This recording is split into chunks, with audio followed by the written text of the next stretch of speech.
But my mom would take me and my sisters to Royce Hall to see modern dance, and this was the 70s. And actually, the 70s, I think, was a really fruitful time for modern dance all around the country. And this stuff was really weird. And I think there was something that I got that was taught to me, an unspoken lesson, and that we would go and get dressed up.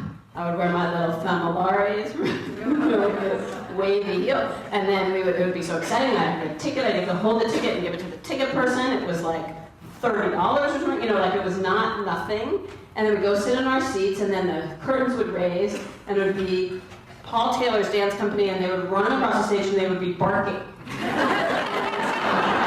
As a child, I really understood that. Like, it really appealed to a kid's sense of humor. I mean, they're the adults, and they're all sort of intellectually absorbing it. What is he stretching the form? But I was like, this is hilarious, and I can't believe we're here watching this. And there was another one, Alvin Nikolai's company, where they wore black unitards with like neon skeletons on them.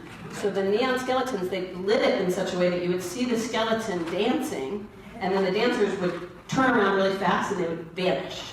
So it was like this incredible special effect, but kind of, lowbrow by today's special effect world, but also thrilling, like this incredible sense of a visceral experience that I couldn't explain, but that was causing a feeling in me. Sometimes excitement, sometimes I was disturbed, sometimes I was interested.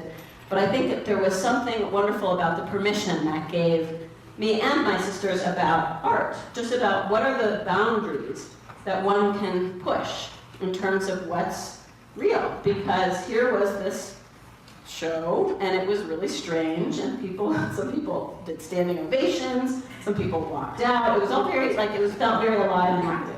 So I think that was pretty formative in a certain way, in terms of just that sense of boundaries, being quite open.